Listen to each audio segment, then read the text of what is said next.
21వ అధ్యాయము మరి 10వ వచనం నుంచి చదువుదామండి. ఒక్కరు చదవండి. ఆత్మవశుడైన నన్ను ఎత్తైన గొప్ప పర్వతం మీదకి కొనిపోయి యెరూషలేము పరిశుద్ధ పట్టణము దేవుని మహిమ గలదై పరలోకమందున దేవుని యొద్ద నుండి దిగి వచ్చుట నాకు చూపెను. దాని అందులో వెలుగు దగదగ మేయు సూర్యకాంతం వంటి అమూల్య రత్నం పొలి ఉన్నది. ఆ పట్టణములకు ఎత్తైన గొప్ప ప్రాకారములు 12 గుమ్మములు ఉండెను. ఆ గుమ్మముల యొద్ద 12 దేవదూతలుండ్రి. ఇశ్రాయేలు 12 గోత్రముల నామములు ఆ గుమ్మముల మీద రాయబడి ఉన్నది. తూర్పు వైపున 3 గుమ్మములు, ఉత్తర వైపున 3 గుమ్మములు, దక్షిణ వైపున 3 గుమ్మములు, పశ్చిమ వైపున 3 గుమ్మలు ఉన్నవి. ఆ పట్టణము ప్రాకారము 12 పునాదులు గలది. ఆ పునాదుల పైన గొర్రెల పిల్ల యొక్క 12 అపోస్తుల 12 పేర్లు కనబడుచున్నవి. చాలండి. పరిశుద్ధ దేవుడు దీవించిన గాక. చిన్న ప్రార్థన.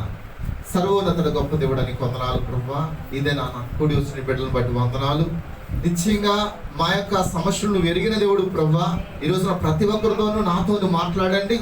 ఆ గొప్ప పట్టణంలో నేను చేరాలని ఆశ నాకు ఉందయ్యా. కానీ ఆ పట్టణం గురించి నేను తెలుసుకోవాలి. ఆ పట్టణం గురించి నేను ధ్యానించాలి. ఆ పట్టణం మీద నాకు బెంగ ఉండదు ప్రభువా. ఆ పట్టణం నాకు కావాలి ప్రభువా. ఆ పట్టణంలో నన్ను ఉంచు ప్రభువా. దేవా, ఇక్కడ ఉన్న ప్రతి ఒక్కరిని జ్ఞాపకం చేసుకోతండి. ఆ పట్టణం గురించి చేరే విధానం నేర్పించమని, నీ సన్నిధి తోడుకొంచమని యేసుక్రీస్తు నామములో ఈ ప్రార్థన అడిగి వేడుకుంటున్నాము. ఆమేన్, ఆమేన్. దయచేసి అందరూ కూర్చున్నామండి. హల్లెలూయా.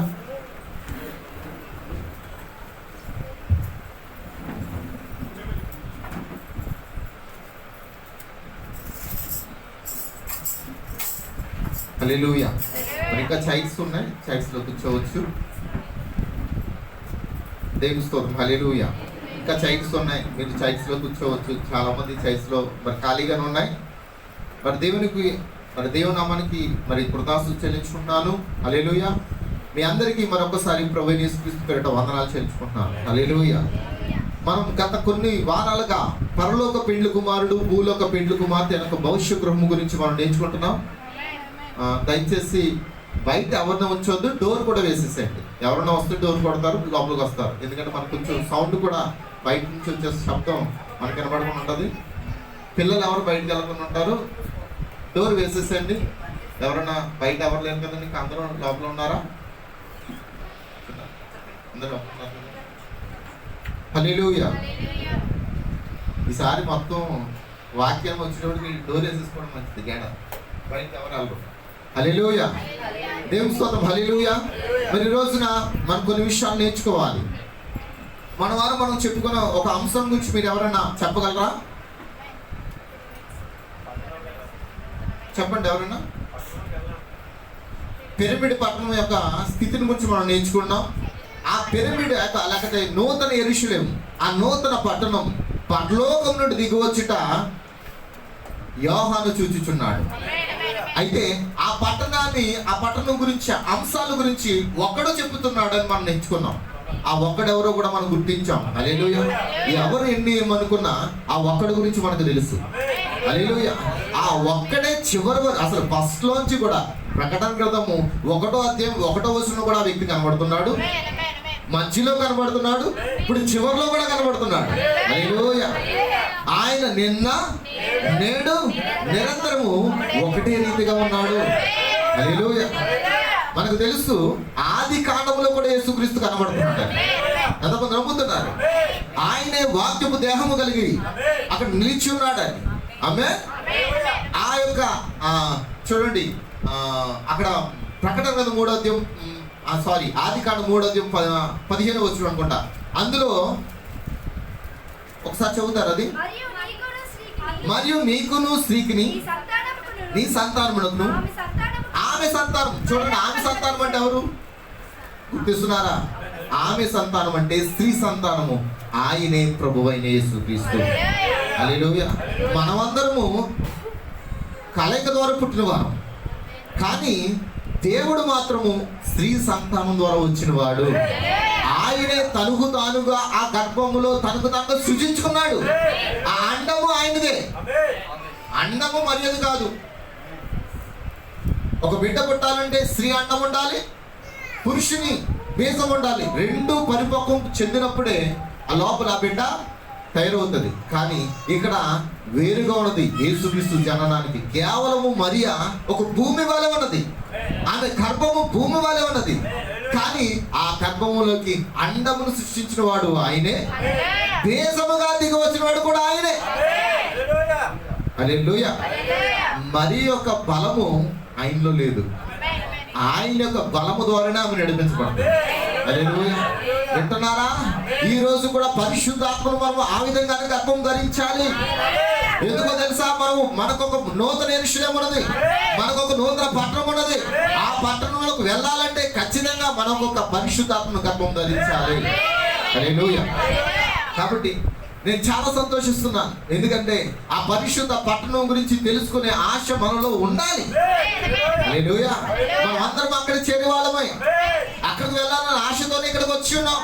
దాని కొరకే ప్రయాస ఎండనగా కొండగా ఉన్నాం, మనం పట్టించుకోవట్లేదు. దేవుని సన్నిధి మనకు ప్రాముఖ్యమైనది మనం నమ్మాము. హల్లెలూయా. ఎంతమంది నమ్ముతున్నారు? కాబట్టి ఈ రోజున అటువంటి గొప్ప పట్టణం గురించి నువ్వు తెలుసుకోవాలి. ఆమేన్. హల్లెలూయా. ఎవరు కూడా దయచేసి అనాలోచనగా ఉండదు.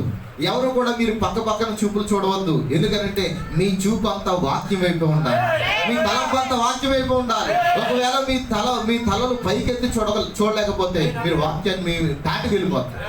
మీ మీద నుంచి వాక్యం ఏమవుతుంది? దాటి వెళ్ళిపోతుంది. హల్లెలూయా. కాబట్టి ఈరోజు వాక్యం మనతో ఏం మాట్లాడుతుందో దాని గురించే మనము చర్చిద్దాం, ధ్యానిద్దాం. ఎందుకంటే అందులో మనం ఉన్నామండి, మనం ఆ పట్టణంలో భాగమై ఉన్నాం. ఆమేన్, ఆమేన్. హల్లెలూయా. ఆ గొప్ప పట్టణం గురించి మనం చదువుకున్నాం. చదవాలంటే చాలా విషయాలు ఉన్నాయి. అయితే ఆ పట్టణంకు వెళ్ళే వాళ్ళు ఎలాంటి వారు ఉండాలంటే వాక్యాన్ని శ్రద్ధగా ఆలకించే వారే ఉండాలి, పరిశుద్ధాత్మ పొందుకున్న వారే ఉండాలి. హల్లెలూయా. నేను యేసుక్రీస్తు నామములో నీటిలోకి దిగి బాప్తిస్మం పొందుకున్నానండి, ఆ పట్టణానికి వెళ్ళిపోతానండి. నో సార్, అలా వెళ్ళడం కుదరదు.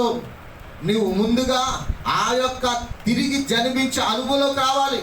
తిరిగి జన్మించడం అంటే నీటిలోకి దిగుట కాదు. హల్లెలూయా. ఆమేన్. వింటున్నారా? రామని చెప్పగలరా? తిరిగి జన్మించడం అంటే నీటిలోకి దిగడం కాదు. నీటి ద్వారాను రక్తము ద్వారా ఒక బిడ్డ బయటకు వస్తే బిడ్డ పుట్టినట్టేనా? పుట్టాడు అంతే, పుట్టాడు అంతే. కానీ ఆ బిడ్డకి ఏముండాలి? ఆమేన్. చెప్పాలి. మీరు ఏముండాలండి? డాక్టర్ గారు చరిసి ఆ యొక్క ఈపు మీద చరిసినప్పుడు ఏం చేస్తాడు? కామంటాడు. మీకు విషయం చెప్పాలనుకున్నాను, చెప్పమంటారా? హల్లెలూయా. చూడండి, గర్భంలో ఉన్నంతసేపు ఆ బిడ్డకి ఆత్మ ఉండదు. గర్భంలో ఉన్నంతసేపు ఆత్మ రాదు. ఆత్మ ఎప్పుడు వస్తుందో తెలుసా? నేను నమ్ముతున్నాను, ఐ బిలీవ్. మనం 7వ సంఘ కాలంలో బలిష్ఠైన దూతగా దిగొచ్చినప్పుడు మన కొరకు మన థియోఫాన్ బాడీలు తీసుకుని వచ్చాడు. హల్లెలూయా. ఇప్పుడు మన థియోఫాన్ బాడీలు ఎక్కడున్నాయి? ఆ యొక్క రాజ్యంలో లేవు. ఆమేన్. అవి మనలోనే ఉన్నాయి, మన పక్కనే ఉన్నాయి. ఎందుకంటే ఎప్పుడు కూడా థియోఫాన్ బాడీ ఏం కోరుకుంటుందంటే తన రూపానికి నువ్వు మారిపోవాలి. హల్లెలూయా. ఆ థియోఫాన్ బాడీకి కుంటితనం లేదు, కృటితనం లేదు, పల్లుడు పోవడం లేదు. నిజమేనా? ముసలితనం లేదు. ఆమేన్. ఎప్పుడు నిత్య యవ్వనంతో నివసించే గృహమై ఉన్నది అది. అందులో రోగాలు లేవు, వ్యాధులు లేవు, ఏమీ లేవు. మన కొరకు ఒక గృహాలు దిగొచ్చి అంతమంది ఉంటారు. హల్లెలూయా. ఇప్పుడు ఆ గృహంలోకి మనం వెళ్ళకుండా మనం ఆ పట్టణంలో నివసించలేము. ఆ గృహంలోకి మనం వెళ్ళాలి. అందుకే పౌలు కూడా చెప్తున్నాడు, మనకు ఒక గుడారం ఉన్నదని. ఈ శిథిలమైపోయే గుడారం గురించి నేను మాట్లాడలేదు. ఈ గుడారానికి అన్ని జబ్బులు, వ్యాధులు, మరణం సమస్తం కూడా ఈ గుడారంలో ఉన్నాయి. అయితే నేను చెప్పే మాటను జాగ్రత్తగా ఆలకించండి.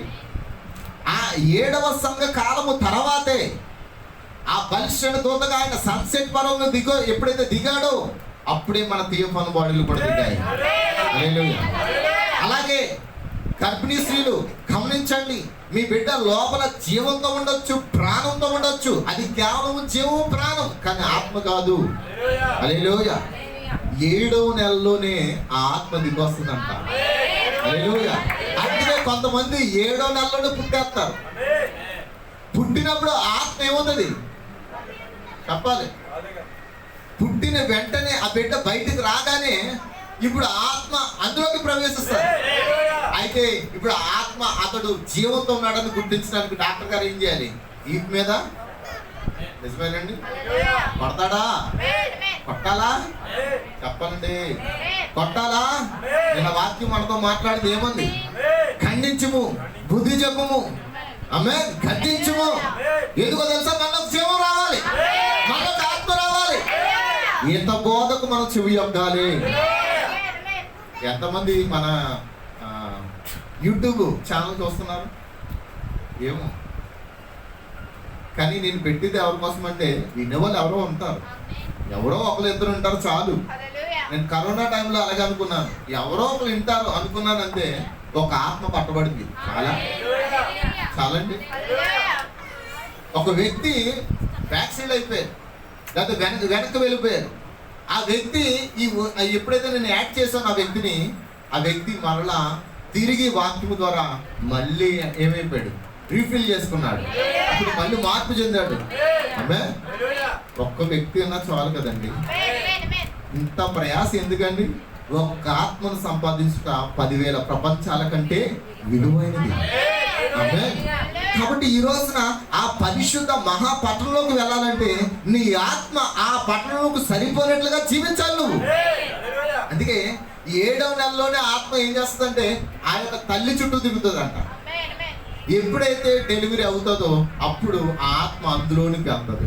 ఇదంతా మనకి తెలుసు ప్రాసెస్. ఎందుకంటే ఇప్పుడు దేవుడు ఏం చేశాడు?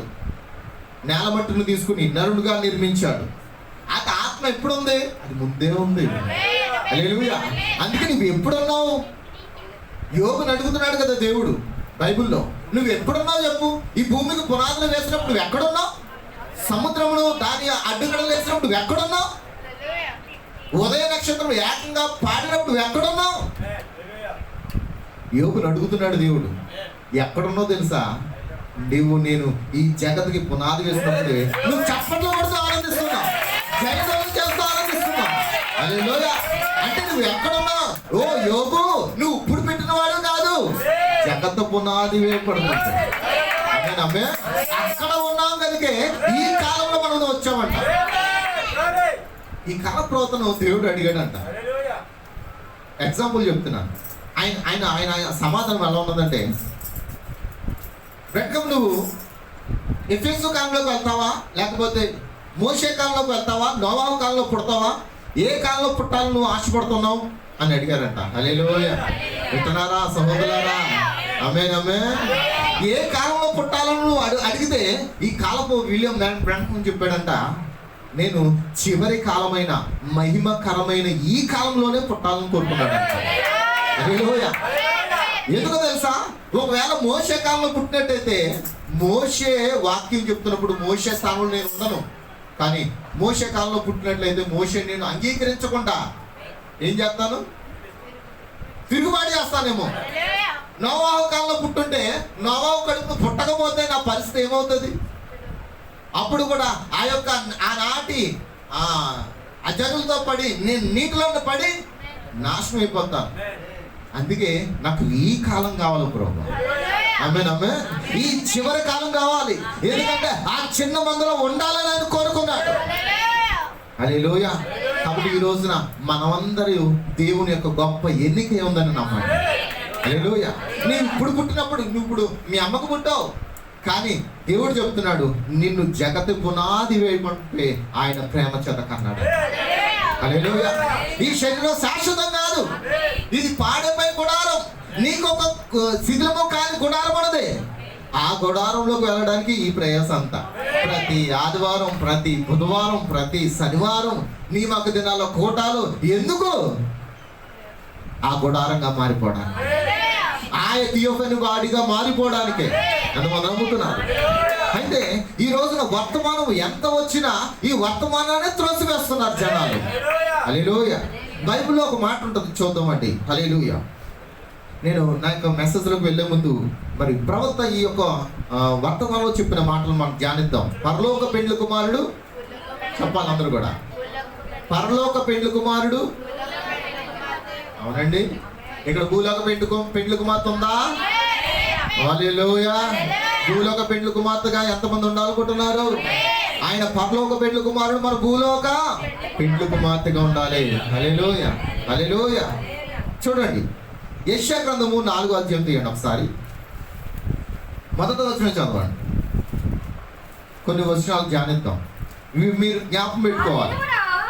ఆ దినమున 7 స్త్రీలు ఒక్క పురుషుని పట్టుకుని, మేము మా అన్నమే తిందుము. అమ్మ వింటున్నారా? అక్కడ ఏం అడుగుతున్నారండి? మా అన్నమే తింటాం, మా వస్త్రంలే కట్టుకుంటాం. ఏం పెట్టాలంట? అమ్మ వింటున్నారు ఇక్కడ? అక్కడ ఆ దినమున 7 స్త్రీలు ఒక పురుషుని పట్టుకుని, మేము మా అన్నమే తిందుము, మా వస్త్రములే కట్టుకుందుము, నీ పేరు మాత్రం మాకు పెట్టి మా నింద తీసివేయమని చెప్పుదురు. ఆ దినమున యెహోవా చిగురియు మహిమయు ఘోషణమగును. ఇశ్రాయేలులో తప్పించుకొనిన వారికి భూమి పంట అత్యాస్పదముగాను శుభలక్షణముగాను ఉండును. హల్లెలూయా, ఆమేన్, ఆమేన్, హల్లెలూయా. దీని యొక్క భావము మనం ఏమేమి నేర్చుకోవాలంటే, దీనికి అర్థం ఏమైనా చెప్పగలుగుతారా? మీకు ఏమైనా అర్థమైందా? 7 స్త్రీలు ఉన్నారు. 7 స్త్రీలు ఏం కోరుకుంటున్నారు? నీ పేరు మాకు పెట్టు, మా అన్నమే తింటాం. వింటున్నారా? మా బట్టలే మేము కట్టుకుంటాం, అంతేనా దాని అర్థం? మా వస్త్రం మేము కట్టుకుంటాం, మా అన్నం మేము తింటాం, కానీ నీ పేరు మాత్రం మాకు పెట్టు, మా మీద ఉన్న నింద తీసేయి. ఆ స్త్రీలు మీకు ఎలా కనబడుతున్నారు? ఒక నిజమైన కన్యకగా ఉన్నదంట ఆ స్త్రీ. ఆ స్త్రీ ఒక నిజమైన కన్యకగా ఉన్నదా? మా అన్నమే తింటాం, మా వస్త్రంలో కట్టుకుంటాం, మాకు నచ్చినట్లుగా మేము జీవిస్తాం, మా నింద తీసే అంటే మమ్మల్ని వేశ్యలు అంటున్నారు. మా నింద ఎందుకు వస్తుందండి? ఒక స్త్రీ తప్పు చేసినప్పుడు నింద వస్తుంది. మా నింద తీసే, మా నింద తీసి నీ పేరెట్టు. ఈ రోజున చూడండి, కొంతమంది వ్యభిచారం చేస్తూ తిరుగుతున్న స్త్రీలు, కొంతమంది ఒక్కొక్కసారి ఏం చేస్తారంటే, అత్తమాని అందరూ మనల్ని తిడుతున్నారు, ఎందుకు ఈ యొక్క బ్రతుకు, ఎవరో ఒకరు కట్టుకుని పోతే ఆడి పేరు మనకు పెడతాడు, ఇంకా అక్కడి నుంచి మన స్థితి ఏమైపోతే మారిపోతుంది. వింటున్నారా? హల్లెలూయా, హల్లెలూయా. ఈనాటి సంఘాలన్నీ పరిస్థితి ఎలా ఉన్నాయో తెలుసా? మా అన్నమేమే తింటాం, నీ వాక్యం మాకొద్దు, మా వస్త్రాలే కట్టుకుంటాం, నీ రక్షణ వస్త్రం మాకొద్దు, కానీ నీ పేరు పెట్టు. చెప్పండి, ఇప్పుడు సంఘాలంటే ఏం కావాలి? ఇప్పుడు యేసుక్రీస్తు పేరు కావాలంతే. దెయ్యాలు పోగొట్టడానికి యేసుక్రీస్తు నామం కావాలి, స్వస్థత జరగాలంటే యేసుక్రీస్తు నామం కావాలి, మరి రక్షణ పొందాలంటే నాకు వద్దు, అది దెయ్యం నామం. మరి దెయ్యం యేసుప్రభుని ఏమన్నారండి? ఈ భూమి మీద దెయ్యం అన్నారండి, బయలుజూపు అన్నారండి. అమ్మ అంటున్నారా? మరి ఆయన నామాన్ని ధరించకుండా ఆ పట్టణానికి ఎలా వారసులుగా అవుతారు మీరు? హల్లెలూయా. దేవుడు చెప్తున్నాడు, ఒకే ఒక భార్య ఉందంట. ఆమేన్. నిజమైన పురుషునికి ఒకే ఒక భార్య. బైబుల్ ఆయన గురించి ఏమబడుతుంది? ఆయన సత్పురుషుడు. ఎవరండి? మన యేసుక్రీస్తు సత్పురుషుడు. ఆయనకి ఎవరు కూడా పేరు పెట్టలేరు. నాకు పెట్టచ్చు పేరు, నీకు పెట్టచ్చు పేరు, మనందరికి పేర్లు పెట్టచ్చు, కానీ ఆ పురుషునికి ఎవరు పేరు పెట్టలేరు. ఆయన సత్పురుషుడే ఉన్నాడు. ఆ సత్పురుషునికి ఒకే ఒక భార్య ఉన్నది. ఆ భార్య ఎలా ఉంటుందో తెలుసా? ఆయన వాక్య రూపంలో ఉంటుంది. హల్లెలూయా. అమ్మ ఉంటున్నారా? ఇలా చెప్తున్నానని మీరు బాధ పెట్టుకోవద్దు. ఎందుకంటే ఇలా చెప్పకపోతే, నిన్న వాక్యమే మనతో దేవుడు మాట్లాడాడు. ఆమేన్. ఎంతమంది ఇక్కడ ఉన్నారు? శనివారం వాక్యం అర్ధగంట సేపు అయినా దేవుడు స్పష్టంగా మాట్లాడాడు. అందుకే అప్పుడప్పుడు మీరు ఏం చేయాలి? వాక్యం ఒకవేళ మీరు రాకపోతే యూట్యూబ్లో మీ పిల్లల్ని అడిగి పాస్ట్గా చెప్పింది వాక్యం పెట్టు అని వినాలి మీరు. ఎందుకంటే మీరు తెలుసుకుంటారు. హల్లెలూయా. ఆ వాక్యం ఏం చెప్తుందంటే, వాక్యము ప్రకటించుము, బుద్ధి చెప్పుము, ఖండించుము, శ్రమపడుము, ప్రయాసపడుము. హల్లెలూయా. ఎన్ని చెప్పాడు తెలుసా అండి? 7 గుణలక్షణాలు చెప్పాడు ఆయన. సేవకునికి ఉండవలసిన గుణలక్షణాలు పౌలు చెప్తున్నాడు 7. ఎందుకంటే సంఘాన్ని ఒక పరిపూర్ణతలో తీసుకురావాలి. ఇప్పుడు ఆ యొక్క పిరమిడ్ సిటీగా మనం కట్టబడాలి. హల్లెలూయా. నిజమేనా? ఎంతమంది పిరమిడ్ సిటీగా ఉండాలనుకుంటున్నారు? కానీ ఇక్కడ ఈ స్త్రీలు ఏమన్నారమ్మా? మా అన్నమే, మా ఆహారం మేము తింటాం, మా వాక్యం మేమే తింటాం, నీ వాక్యం మాకేమొద్దు, నీ డబ్బు మాకేమొద్దు. హల్లెలూయా. మా వస్త్రమే అక్కడ అన్నారండి. మా వస్త్రం అంటే మా బట్టలే మేము కట్టుకుంటాం, అంటే మాకు నచ్చినట్లుగా మేము వస్త్రాలు ధరిస్తాం. అంటే దాని అర్థం మాకు నచ్చినట్లుగా మేము రక్షణ పొందుకుంటాం. అపోస్తులు చెప్పింది వద్దు, పరిశుద్ధాత్మ చెప్పింది వద్దు. అయితే ఒక్క స్త్రీ ఉన్నది, ఒకే ఒక్క స్త్రీ ఉన్నది. ఆమె ఆయనకు గొర్రె పిల్ల భార్యగా ఉన్నది. ఆ పరిశుద్ధాత్మకు లోబడే స్త్రీ ఆమె. ఆ పరిశుద్ధాత్మ ఏది బోధిస్తే అదే స్వీకరించే స్త్రీ ఆమె. అలా అన్నదంట. ఆమె ఏమంటదంటే, చూడండి, ఎస్తేరు ఏగేతో చెప్పాడు, ఎస్తేరు ఏగేతో మాట్లాడుతున్నప్పుడు ఎస్తేరు ఏముందో తెలుసా? రాజుకు ఇష్టము ఏదైతే ఉన్నదో ఆ ఇష్టం వచ్చినట్లుగానే నువ్వు నన్ను సిద్ధపరచు. ఎస్తేరు ఏమంటుందండి? రాజుకు నచ్చినట్లుగా నువ్వు నన్ను సిద్ధపరచు. హల్లెలూయా. ఈ రోజున స్త్రీల పరిస్థితి ఎలా ఉందంటే, భర్తలకు నచ్చినట్లుగా సిద్ధపడరు, వాళ్ళు వాళ్ళకి నచ్చినట్లుగానే సిద్ధపడతారు. వద్దమ్మా సిస్టర్, ఆ డ్రెస్ చేసుకోవద్దు, నాకు నచ్చదు అని భర్త చెప్పాడు అనుకో. సపోజ్ భర్త చెప్పాడు అనుకో, ఏమని? నువ్వు ఆ డ్రెస్ చేసుకోవడం నాకు నచ్చలేదు అని అంటే, ఈనాటి ఇప్పుడు నా ఇష్టం, నువ్వు అన్నావా, నువ్వు ఇచ్చావా, మా అమ్మకు అన్నది, నాకు నచ్చినట్టుగా వేసుకుంటా, నీకెందుకు అన్న స్టాండర్డ్లోకి నువ్వు వచ్చావంటే నీ భర్త ఎవరో తెలుసా? నీ శిరస్సు ఏమన్నాడు. హల్లెలూయా. నీ భర్తకు నువ్వేం చేయాలి? అన్ని విషయంలోనూ, కొన్ని విషయంలోనా? దేవుని విషయంలో తప్ప అన్ని విషయంలోనూ లోపడాలి. ప్రభువునందు అన్నాడు. అందుకే అక్కడ ఒక మాట కూడా చెప్పాడు, ప్రభువునందు తప్ప. ప్రభువును దాటి కాదు నేను చెప్పేది, ప్రభువునందు తప్ప అన్ని విషయంలో నువ్వు ఆయనకు లోబడాల్సిందే. ఆయన ఏం చీర కట్టుకుంటే కట్టుకోవాలి. ఆమె ఆయనకి నచ్చినట్లుగా నువ్వు ఉంటేనే దేవునికి నచ్చినట్లుగా నువ్వు జీవిస్తావు. కనబడే నీ సహోదరుని నువ్వు ప్రేమించలేవు, కానీ దేవుని ప్రేమ చాలా ఉందండి. దేవుని ప్రేమ ఎంత ఉందంట? చాలా ఉందండి. ఎంతగా నువ్వు ప్రేమిస్తున్నావు అంటే ఎంత చాపుతారు. ఆమె నువ్వు ఎంతగా ప్రేమిస్తున్నావో తెలియాలంటే ముందు నీలో సహోదర ప్రేమ ఉండాలి. హల్లెలూయా. ఎందుకంటే పిరమిడ్ వాసులకి ఇదన్నీ తగినవే. ఆ పట్టణానికి చేరాలంటే ఇవన్నీ చెయ్యాలి మనం. హల్లెలూయా. ఎంతమంది నమ్ముతున్నారు?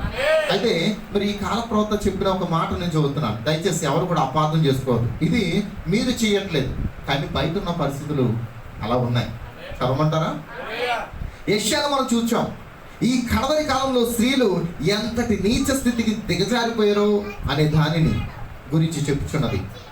ఆయన యొక్క రాకడను సూచించు ప్రకాశించడి ఎర్రని దీపం. నిన్నే కదండి మనం ఎంచుకున్నాం, ప్రకాశించడి ఎర్రని దీపం. అయితే వర్తమానంలో ఆయన చెప్తున్నాడు, మరియు వారు ఏ విధంగా దుస్తులు ధరించుకున్నదో, మరియు వారు ఏ విధంగా వెంట్రుకలు కత్తిరించుకున్నదో, మరియు ఆ విధమైన కార్యముల గురించి అందులో చెప్పబడి ఉన్నవి. చూడండి, ఎత్తైన చెప్పులతో ఆమె ఎట్లు మెడచాచి నడుచుచు, వారచూపులు చూచుచు, కులుకుతూ నడుచుచు, కాళ్ళకు గజ్జలను కట్టుకొని ఆ విధంగా ఆమె నడుచుచు వెళ్ళును. మరియు ఆమె తన మేజోలను వేసుకొనొచ్చు. మరి ఆమె చేయు కార్యములు మరియు అనేక విధమైన మార్పులతో, అలంకరణలతో మరియు అనేక విధమైన కార్యములను కలిగి ఉండును. మరియు ఆమె యొద్ద నుండి సమస్తమును తీసుకొనబడును. మరియు దుష్కార్యములతో దుర్గంధమై ఆమె కూర్చుని ఉన్నది. హల్లెలూయా. ఆ 7 స్త్రీలు ఒక పురుషుని పట్టుకుని మరి ఇలా చెప్పెదరు, మా పని మేమే చేసుకుంటాం, కేవలం నీ పేరు మాత్రమే మాకు పెట్టు, మా పేరు నిందను తీసివే అని కూడా అక్కడ చెప్పబడి ఉన్నది. హల్లెలూయా. ఇప్పుడు నేను చదవకుండా వాక్యం విన్నారు కదండి. వాళ్ళందరూ వారచూపులు కలుగుతూ, నిజమేనండి, ఒక స్త్రీ ఏం చేస్తుందండి? తన అలంకరణ ద్వారా ఒక 100 మందిని నరకంలోకి తీసుకెళ్తుందండి. ఇప్పుడు ఆ స్త్రీని నరకంలోకి తీసుకువెళ్తే ఆమె పరలోక రాజ్యానికి వెళ్తుందా? సహోదరులారు ఇక్కడ ఉన్నారా? మరి ఆమె చెప్పలేకపోతున్నారు ఏంటి? ఒక స్త్రీ తన అందము ద్వారా లేకపోతే తన యొక్క అలంకరణ ద్వారా తన యొక్క స్థితిగతుల ద్వారా ఒక 100 మందిని నరకానికి తీసుకెళ్ళింది అనుకుందాం. మరి ఆ స్త్రీ వారిని నరకానికి పంపితే ఆమె పరలోక రాజ్యం వెళ్తుందా? ఎక్కడ పోతుంది? ఖచ్చితంగా. అందుకే దయచేసి సహోదరులారా, మిమ్మల్ని ప్రేమతో చెప్తున్నా, మీరు యెషయా గ్రంథము 3వ అధ్యాయం చదవండి, 4వ అధ్యాయం చదవండి, 5వ అధ్యాయం చదవండి. చెప్తున్నాను, ఎందుకు చెప్తున్నానో తెలియట్లేదు, చదవమని చెప్తున్నాను కానీ ఎంతమంది చదువుతారో కూడా తెలియట్లేదు. ప్రకటన గ్రంథం 21వ అధ్యాయం చదవమన్నాను, ఎంతమంది చదివారు? చేతులు ఎత్తండి తల్లి. ప్రకటన గ్రంథం 21వ అధ్యాయం ఎంతమంది చదివారు? చేతులు ఎత్తండి. ఎంతమంది చదివారు? చేతులు ఎత్తండి. 1 2 3 4. ఇంకెవరు చదివారా? ఇంకెవరు చదవలేదా? అంటే 4 5 చదివారంట. ఎంతమంది చదవమన్నాను నేను? అయితే ఇప్పుడు మీరు చదవలేదు కనుక నేను దాన్ని దాన్ని ఆపేసి ఏం చేయాలి? ఇప్పుడు నేను చదవమన్న యెషయా గ్రంథం 3వ అధ్యాయం చదివించిన పోని చదివించుకుంటూ పోతే 2 అయిపోద్ది. చదివించుకుని దాన్ని వివరించుకుని చెప్పాలంటే 2 అయిపోద్ది. నిజమేనా? ఒకసారి చదవండి. నేను మీకు ఎందుకో మరి దేవుడు ప్రేరేపిస్తున్నాడు చదవమని. యెషయా గ్రంథం 3వ అధ్యాయం తీయండి ఒకసారి. ఒక్క నిమిషం నేను చెప్తాను.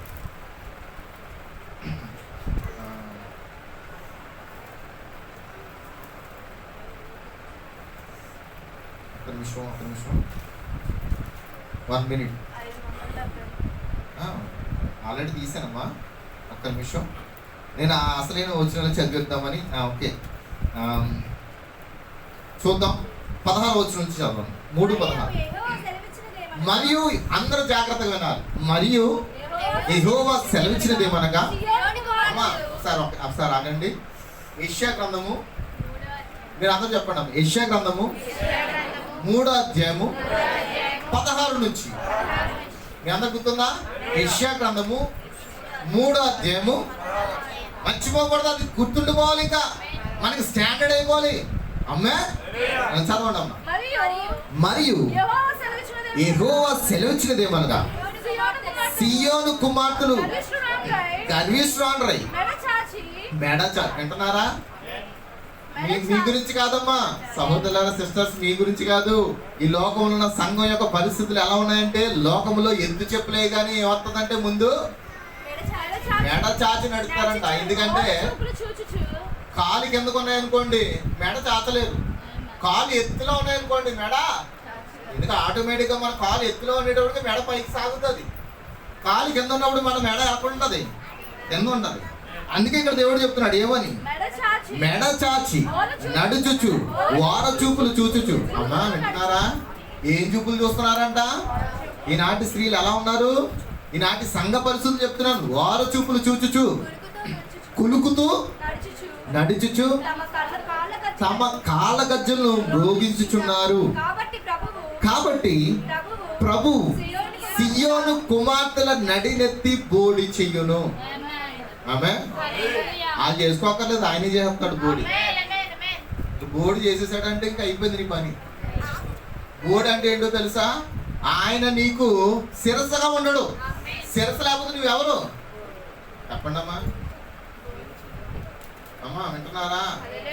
బోడి చేసాడు అంటే అర్థమైందా? శిరస్సు లేదు, శిరస్సుగా ఆయన ఉండడు. ఇంకా నీ నెత్తి అంతా ఏంటి? బోడిగుండే. ఆయనే చేస్తాడు బోడి. తర్వాత యెహోవా వారి మానమును బయలుపరచును. అంటే వారు పాపమును కూడా ఏం చేస్తాడు? దేవుడు బయలుపరుస్తాడు. ఆ దినమున యెహోవా ఎవరి పాదాలంట? కళ్ళు మన పాదములను, భూషణములను, సూర్యబింబ భూషణములను. ఎంతమందికి చంద్రవంకులు సూర్యవంకులు ఉన్నాయి ఇక్కడ? సహోదరులారా ఉన్నారా? అమ్మా పూర్వం ఉన్న వాళ్ళు ఇక్కడ ఎవరు లేరా? 7 వరాహ నర ఏదో అంటారు కదా, 7 ఆరాల నరలా, ఆ పదాలు కూడా తిరగట్లేదు నాకు. 7 వరాలు, లేకపోతే 7 వరాలు కాదండి, 7 వరాహ హారం. అమ్మా నిజమేనా? అందులో చంద్రవంకులు, సూర్యవంకులు, ఆ వంకలు, ఈ వంకలు ఉన్నాయా? బైబిల్లో ఉన్నాయా? వాటిని అన్నింటినీ దేవుడు ఏం చేస్తాడో చూడండి అక్కడ. కన్నభూషములను, కడియాలు. మా అమ్మమ్మ పెట్టుకునేది కడియాలు. నాకు తెలుసుకున్న అమ్మమ్మ మాట అండి. మా అమ్మమ్మ వాళ్ళ అక్క, నాకు బాగా తెలుసు ఎంత రావుండి కడియాలు. చదవండి. ఏంటంట? నాణ్యమైన ముసుగులను, కుల్లాయలను, కాళ్ళ గొలుసులు ఇప్పుడు పెట్టుకున్నారా లేదా? ఇప్పుడు పట్టీలు పోయి కాళ్ళకి గొలుసులు వస్తున్నాయి, స్టైల్ గా వస్తున్నాయా? ఇవన్నీ ఉన్నాయి ఇక్కడ. ఇంకా వడ్డానములను, పరిమళ ద్రవ్యపు భరిణులను. అమ్మా వింటున్నాను, వాడుతున్నావా? వడ్డానాలు వాడుతున్నారు. పరిమళ తైలపు భరిణులు అంటే ఏంటి? స్ప్రే. ఇప్పుడు మనం స్ప్రేలు వాడుతున్నాం. అప్పుల్లో ఏంటంటే అదో క్రీమ్ లా ఉండేది బాక్స్, పరిమళ సువాసన ఉండి వచ్చే బాక్స్. ఇంకా అయ్యి బాబు రక్తరేకులు. ఇంకా ఉంగరములను, ముగ్గు కమ్ములను, ఉత్సవస్త్రములను, ఉత్తరీలను, పైటులను, సంచులను. పైటి సంచులు అంటే ఏంటంటే ఇప్పుడు హ్యాండ్ బ్యాగ్ లేకుండా మనం బయటికి వెళ్ళలేదు కదా. ఉన్నాయా? అయితే హ్యాండ్ బ్యాగ్ ఉండొచ్చు, కానీ అందులో ఏముంటాయంట? అందులో ఏముంటాయో చెప్తున్నాడు ఇక్కడ, చదవండి. అందులో ఉంటాయా? తర్వాత సన్నపు నారతో చేసిన ముసుగులు అంటే ఏంటి? ఇప్పుడు స్టైల్ గా ఇప్పుడు కొంతమంది సన్నపు నారతో చేసిన ముసుగులు ఇలాగా కట్టుకుని చక్కగా కడుతున్నారా? స్కార్ఫ్సా? చెప్పండి అమ్మా, చెప్పండి. ఇంకా అప్పుడు పరిమళ ద్రవ్యములకు ప్రతిగా మురుగుడు అంటే ఏంటండి? పరిమళకు ద్రవ్యములకు మురుగుడు ప్రతిగా మురుగుడు ఇస్తాడంట. మురుగుడు అంటే కొంపు కొట్టదు కదా. ఇంకా నడికట్టుకు ప్రతిగా తాడును, అల్లిన జడకు ప్రతిగా బోడికాల. ఇప్పుడు శుభ్రంగా 10 జడలు అల్లుకున్నారు కదండి. 1 కాదు 2 కాదు. ఎన్ని జడలు అల్లుకున్నారు? ఇలాగో 4, ఎలాగో 4, మధ్యలో 2. అయ్యా అన్ని జడలకు బదులుగా దేవుడు ఏం చేస్తాడంట? బోడిదాలు చేస్తాడంట. ప్రశస్తమైన పై వస్త్రం ప్రతిగా గోని పట్ట. అమ్మ ఇంకా దాను ఇప్పుడు బాగా మంచి గలగల వస్త్రాలు వేసుకుని తిరుగుతున్నారు కదా. గోని బట్టలు వేసుకుని తిరిగే దినాలు కూడా రాబోతున్నాయి. ఇవన్నీ ఇప్పుడు జరుగుతాయా? దేవుడు చెప్పాడంటే జరుగుతాయమ్మా, జరుగుతాయి. ఎందుకు చెప్తున్నాడు తెలుసా? వాటి నుండి దూరంగా ఉండమని. ఆ స్త్రీల వల్ల ఉండడం మనకి ఇష్టం లేదు. వాళ్ళు ఎట్టుకున్నారు, వీళ్ళు ఎట్టుకున్నారు అని కాదు. అసలు నువ్వు దేవునికి ఏమై ఉన్నావు గుర్తించు. వాళ్ళు నా పేరు ఎట్టుకుంటున్నారు అంతే, కానీ వాళ్ళు వాళ్ళ అన్నానే తింటున్నారు, వాళ్ళు వాళ్ళ వస్త్రాన్ని కట్టుకుంటున్నారు, కానీ పేరు మాత్రం ఎవరిది? యేసయ్యది. నిజమేనండి. ఇప్పుడు ఈ రోజున సంఘాలన్నింటికి యేసయ్య పేరు కావాలి, యేసయ్య వాక్యం వద్దు. యేసయ్య పేరు కావాలి, యేసయ్య ఇచ్చిన ఆహారం వద్దు. కానీ వాళ్ళ స్థితిగతులు ఎలా ఉన్నాయని చెప్తున్నాడు ఇక్కడ.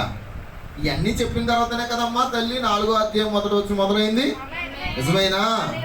చూడండి. అల్లిని జడకు ప్రతిగా బూడిదలయు, ప్రశస్తమైన పై వస్త్రములకు ప్రతిగా గోరిపట్టయు, అందములకు ప్రతిగా వాతయు. చాలా జాగ్రత్తగా ఉండాలండి. వాతలు ఎడతారు. వాతలు ఎట్టిన పరిస్థితి ఎలా ఉంటుంది? ఇప్పుడు వాతలు శరీరానికి కాదు, దేనికి ఉన్నది? ఆత్మకు వాతలు వేయబడ్డాయి. ఆమె కాబట్టి ఈ రోజున మనం ఏం చేద్దాం? ఖడ్గము చేత మనుషులు కూలుదురు, యుద్ధమునని బలాఢ్యులు పడుదురు, పట్టణపు గుమ్మములు బాధపడి దుఃఖించును, ఆమె ఏమీ లేనిదే నేల కూర్చుండును. ఇవన్నీ ఎప్పుడు జరుగుతాయి? ఈ కాలంలో జరుగుతాయి.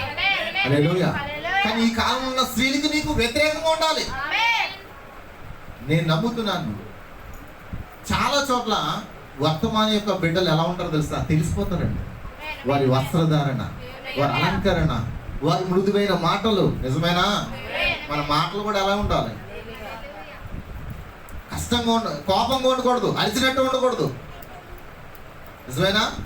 మన ఒక మాటలు మృదువుగా ఉండాలి, ప్రేమగా ఉండాలి. ఏం చెప్పినా ప్రేమతో చెప్పడానికి ప్రయత్నించాలి. అన్నీ మారిపోవాలా? మనకి మారకూడదా? చెప్పాలండి, అన్నీ మారిపోవాలి. ఎంతమంది నమ్ముతున్నారు? కాబట్టి ఇది ఎందుకు చెప్తున్నానంటే ఈ కాలంలో ఉన్న స్త్రీలు ఆ విధంగా సిద్ధపడుతున్నారు. మరి అలాగే సిద్ధపడి వీధిలోకి నడిచిన అబ్బాయిలు ఏం చేస్తారు? పిచ్చి కుక్కలే వాళ్ళని కలుస్తారు. కలిస్తే వాళ్ళు ఏం చేస్తారు? గన్ షూట్ చేసి పేరు చంపేస్తారు. ఎన్న జరుగుతున్నాయి? అవునమ్మా, ఎన్న జరుగుతున్నాయి? ఇప్పుడు ఈ అంత ఇదిగా తయారై కాలుకి కళ్ళు అని పెట్టుకుని ఆ యొక్క వడ్డానాలు పెట్టుకుని శుభ్రంగా తయారై రోడ్డు మీదకి వెళ్ళే బదులు దేవుని సన్నిధిలో దేవుని వాక్య ప్రకారంగా జీవిస్తే ఆ వ్యక్తి వైపు ఏ పురుషుడైనా చూస్తాడా? చెప్పండమ్మా, చూడడు. మా అమ్మమ్మ ఏదో అనుకుంటుంది, మా తాత ఏదో అనుకుంటాడు, మా మాయ ఏదో అనుకుంటున్నాడు అనుకుంటూ ఈరోజు మీ పిల్లల్ని ఏం చేస్తున్నారంటే మీరే నరకానికి పంపుతున్నారు. నేను కాదు చెప్పేది, దేవుడు చెప్తున్నాడు. మనమే పంపుతున్నామంటే పిల్లలు నరకానికి. హల్లెలూయా. మన పిల్లలు దేవుని వాక్య ప్రకారంగా, దేవుని వాక్యం చెప్తుంది, దేవుని శిక్షలోను బోధలో దేవుడు ఇచ్చిన బోధలు మన పిల్లలు పెంచాలి. దేవుడు చెప్పినట్టుగా శిక్షించాలి. శిక్ష అంటే కొట్టడం కాదు, దేవుని శిక్షణ వాక్యము ద్వారా వారిని ఏం చేయాలి? ఉదక స్నానం చేయించాలి. ఆమేన్. హల్లెలూయా. ఎంతమంది నమ్ముతున్నారు? మిమ్మల్ని మీ హృదయాలు బాధ పెట్టడానికి నేను చెప్పలే. నేను ఎందుకు చెప్తున్నానంటే మనకొక గుడారం ఉన్నది. ఆ గుడారం ఎలా ఉండదు? ఆ గుడారం వాక్య రూపంలో ఉంటుంది. మన వాక్య రూపంలో ఉన్న గుడారంలోకి నీవు వెళ్ళాలంటే నీవు కూడా ఒక వాక్యంగా మారిపోవాలి. ఆమేన్. ఆయన ఏమన్నాడు? నా ఎముకలో ఎముక, నా మాంసంలో మాంసము, నా వాక్యంలో వాక్యము, నా ఆత్మలో ఆత్మ. మీరందరూ ఆయన నారీమణిగా పిలవడానికి. హల్లెలూయా. ఆయనకు ఒక్కతే భార్య ఉన్నది, 7 లేరు. సహోదరులారా, నా యేసుకు ఒక్కతే ఉంది భార్య. ఆమె గొర్రె పిల్ల భార్యగా ఉన్నది. ఆమె నిజమైన వధువుగా ఉన్నది. ఆమె ఎల్లప్పుడూ కూడా ఇతరులను చూడదు, ఇతరుల వైపు కన్ను దృష్టి ఉంచదు. వాళ్ళు అలా ఉన్నారు, నేను కూడా ఎలా ఉంటాను. వాళ్ళు నరకానికి పోతావు, నువ్వు కూడా పోవాల్సిందే. వాళ్ళతో నువ్వు పోల్చుకోవద్దు. ఆమె నీవు నీకుగా దేవుని వాక్య ప్రకారంగా జీవించడానికి ప్రయత్నించు. ఆ క్రైస్తవులు అలా ఉన్నారు, ఆ సంఘస్థులు ఎలా ఉన్నారు, ఈ సంఘం ఎలా ఉంది, మేము కూడా ఎలా ఉంటాం. నో సార్, కుదరదు. వాక్యం కాని దానికి పొత్తు కుదరదు. నువ్వు ఒకవేళ అలా ఉండాలని ప్రయత్నించావా, నీ మీద పరిశుద్ధాత్మ ముద్ర లేదు. మరి ఏ ముద్ర ఉన్నట్టు? రెండోది, మనకు 2 ముద్రలు. ఒకటి పరిశుద్ధాత్మ ముద్ర, రెండోది మృగము యొక్క ముద్ర. చెప్పండి, ఇప్పుడు ఏ ముద్ర కింద ఉందా చెప్పాలి. ఇప్పుడు ఆ పట్టణం దగ్గరికి వచ్చేద్దామా? హల్లెలూయా. కాబట్టి ఇప్పటి వరకు మనం నేర్చుకున్నాం ఏంటంటే, ఆ స్త్రీల్లో మనొక స్త్రీ కాదు, ఆ సంఘాల్లో మనొక సంఘము కాదు. అది వేరు, అది పూర్తిగా వాక్యానికి వ్యతిరేకంగా ఉన్నది. ఆ పేరు కలిగి ఉన్నది కానీ వారి వస్త్రం వారు కట్టుకుంటున్నారు, వారి అన్నాలు వారు తింటున్నారు. నిజమేనా? కానీ నీవు నేను తినేది ఆయన ఇచ్చిన ఆహారం. నేనే జీవాహారం అన్నాడు. ఆమె నన్ను పూజించిన వాడు ఎన్నడూ చనిపోడు. ఒకవేళ చనిపోయినడు వాడు తిరిగి లేపబడతాడు. మరణములో నుండి జీవంలోకి మనము దాటి ఉన్నాం. ఆమె అందుకే మన యొక్క సమస్యలు ఎందుకు తీరట్లేదు అసలు అడగండి దేవుణ్ణి. మనం ప్రార్థన ఎలా ఉండాలో తెలుసా? యాకోబు వలె ఎలా ఉండాలి? పట్టుదల కలిగి ప్రార్థించాలి. నువ్వు ప్రార్థించినప్పుడు ఖచ్చితంగా కార్యాలు పొందుకుంటారు. హల్లెలూయా. సంజయ్ రఘు సిస్టర్ గారు సాక్ష్యం చెప్పారు, 7 వారాలు ఉపవాసం ఉండి ప్రార్థించాలని. అంటే ముందు ఎప్పుడో ఆ యొక్క పాత సంఘాలకు వెళ్ళినప్పుడు వాళ్ళకు ఆలోచన ఉంటుంది, ఎవరికో ఒక ప్రేరేపణ ఉంటుంది. నేను దాన్ని తప్పని చెప్పట్లే, కానీ ఉపవాసం నుండి ప్రార్థించి కనిపెట్టినప్పుడు దాని కార్యాలు పొందుకుంటాం ఖచ్చితంగా. 7 వారాలు చేయలేదు, కానీ 4వ వారం మంగళవారమే జరిగింది ఆ కార్యం. శుక్రవారం కాదు జరిగిందా ఆమెకి. ఎప్పుడు జరిగిందండి? మంగళవారం. ఎప్పుడు జరిగింది? ఉపవాస ప్రార్థన. ఉదయం మనకి ఇక్కడ 10 గంటల నుంచి సాయంత్రం 4 గంటల వరకు చేసిన ప్రార్థన ఆమె పాల్గొన్నది. అప్పుడు కూడా ఆమె ఒక దర్శనాన్ని కలిగి ఉన్నది. ఆ దర్శనం ఆ రోజు అందరికీ చెప్పింది కూడా. గుర్తుందండి?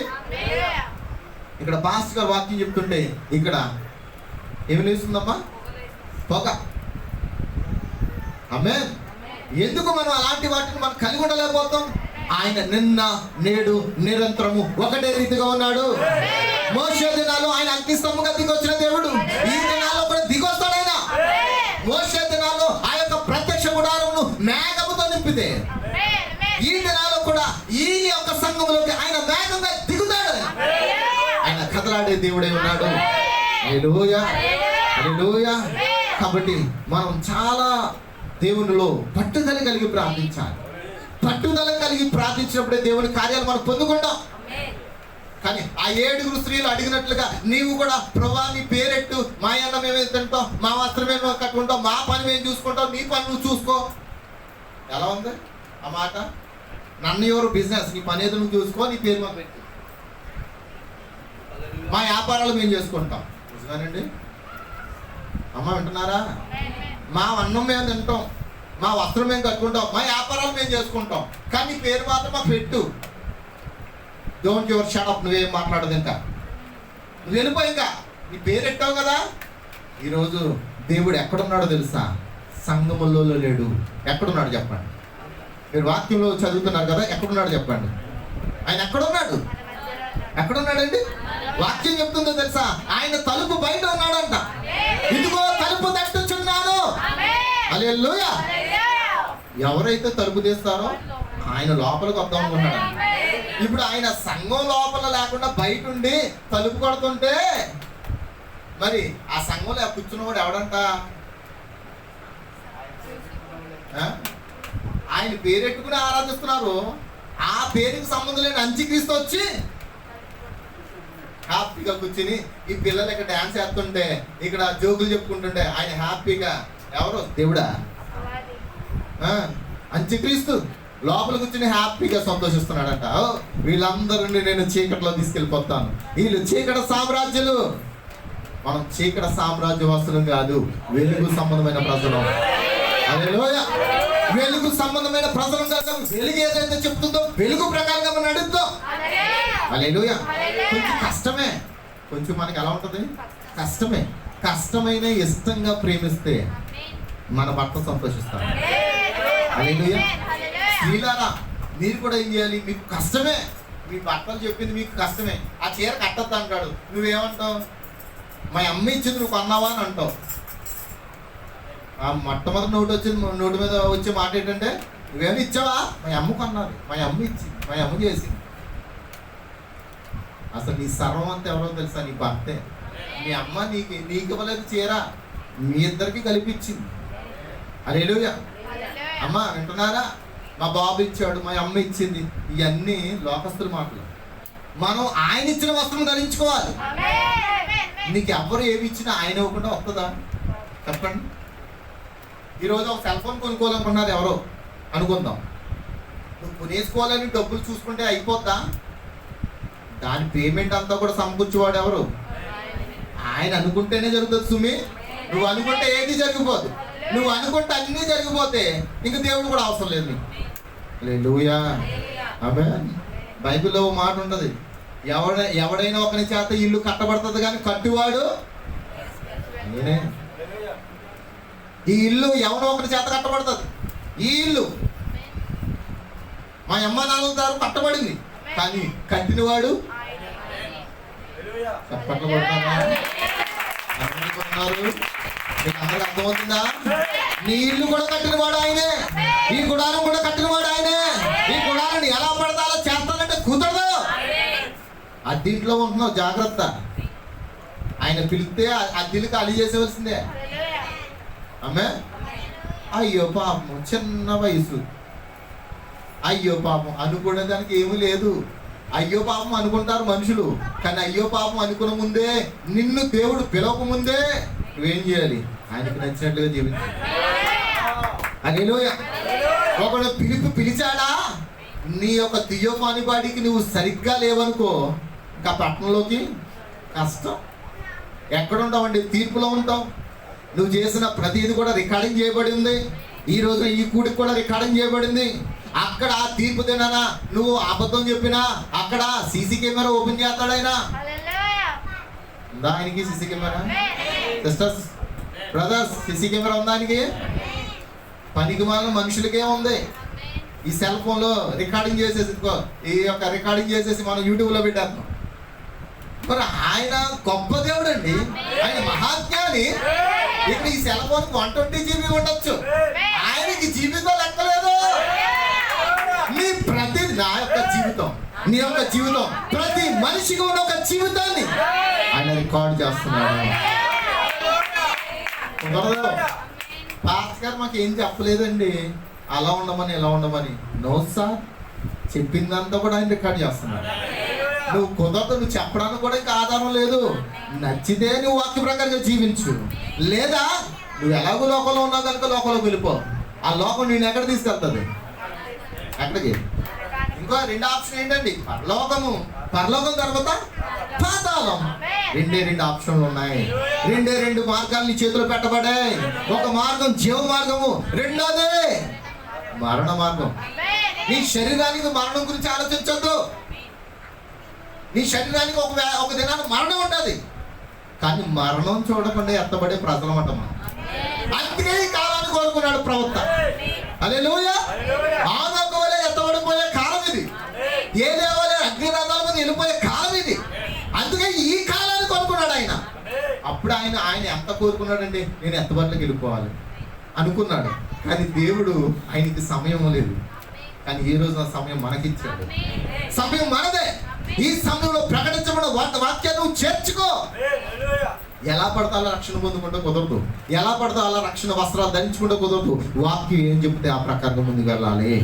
అది నమ్ముతున్నాను. కాబట్టి మన పిరమిడ్ సిటీ గురించి మనం నేర్చుకుంటున్నాం. హల్లెలూయా.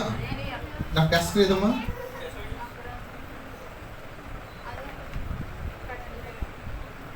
హల్లెలూయా.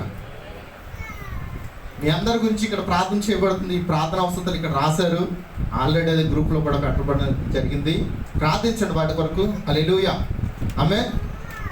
చూడండి, మనం దేని గురించి నేర్చుకుంటున్నాం? Pyramid city. పిరమిడ్ సిటీ చూడండి, ఇక్కడ నుంచి ఇది అంతా 1500 మైళ్ళు మనం చెప్పుకున్నాం. మినిమం అది 2300 పర్నాంగులు అంట. దీని గురించి నాకు అర్థం కావాలి. పర్నాంగులు అంటే ఆ భాష అర్థం కావాలి. కిలోమీటర్స్ అని నేను అనుకుంటున్నా, కానీ లెక్కేసే వాళ్ళకి తెలుస్తుంది. మనకి మామూలుగా కిలోమీటర్స్ లెక్కేస్తే 1500 మైళ్ళు కిలోమీటర్లు లెక్కేస్తే 2415. అంతేనా? అంతే కదమ్మా? 415 కిలోమీటర్స్. అయితే ప్రవక్త చెప్పింది ఇదే, 1500 మైళ్ళు. ఆ పిరమిడ్ నూతన యెరూషలేము పరలోకం ఆ యొక్క ప్రకటన గ్రంథంలో రాయబడి ఉంది. ఒక దినాన మనం ఆ యొక్క ఏమంటారు, ఈ పిరమిడ్లో మనం జీవించబోతున్నాం. హల్లెలూయా. ఆ పిరమిడ్లో మనం ఏం చేయబోతున్నాం అండి? జీవించబోతున్నాం. అయితే ఇది 1500 మైళ్ళు వెడల్పు. సేమ్ ఇది ఎంత వెడల్పు ఉందో అంతే పొడుగు. హల్లెలూయా. ఎంత వెడల్పు ఉందో అంతే పొడుగు ఉంది. అలాగే ఇది ఎలా ఉండదంటే, దీని గోడలు అది కూడా సేమ్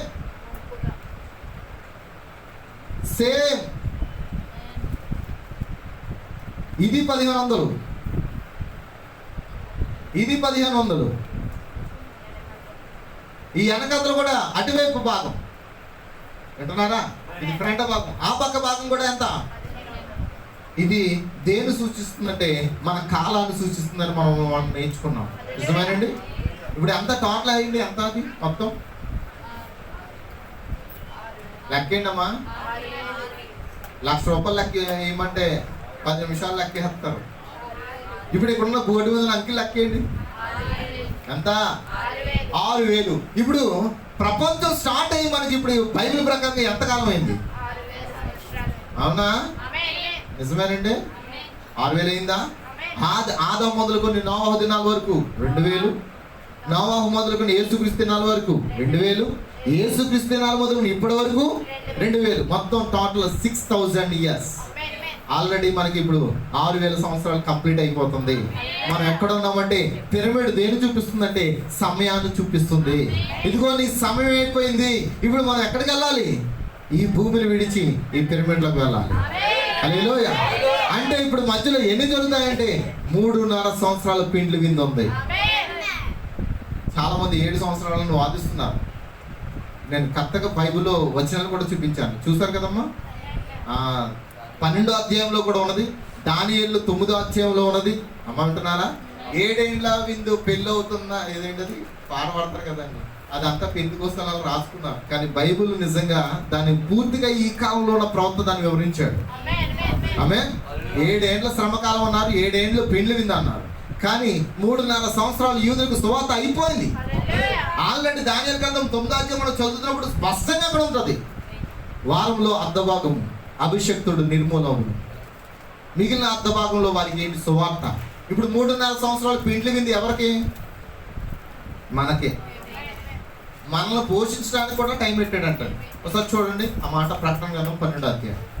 ఎంతవరకు అయితే ఈరోజు అంతవరకు వాక్యం చెప్పి ముగిస్తాను.